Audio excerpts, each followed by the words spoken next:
بسم اللہ الرحمن الرحیم۔ السلام علیکم۔ 10 محرم الحرام کو پیش آنے والے اہم اسلامی واقعات پیش خدمت ہیں۔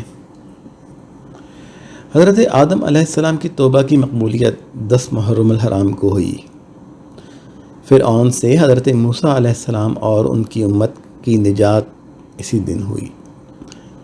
کشتی نوح اسی دن جودی پہاڑ پر ٹھہری۔ 10 محرم الحرام کو حضرت یونس علیہ السلام اسی دن مچھلی کے پیٹ سے باہر آئے۔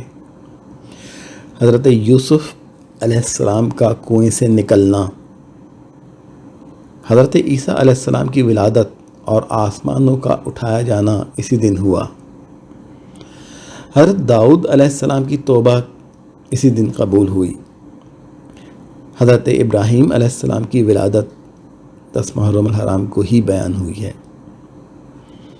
حضرت یعقوب علیہ السلام کی بینائی کا لوٹنا بھی 10 محرم الحرام کو بتایا جاتا ہے۔ حضرت آدم علیہ السلام کا نبوت کے لیے منتخب ہونا اسی دن ہوا۔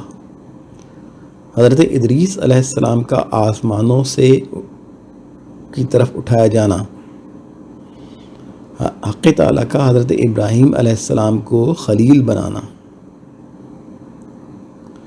حضور صلی اللہ علیہ وآلہ وسلم کا حضرت خدیجہ سے نکاح بھی اسی دن کہا جاتا ہے۔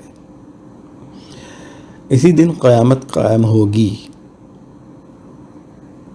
اور اسلامی تاریخ کا سب سے بڑا واقعہ اس دن حضرت سیدنا امام حسین علیہ السلام کی شہادت کا واقعہ بھی پیش آیا۔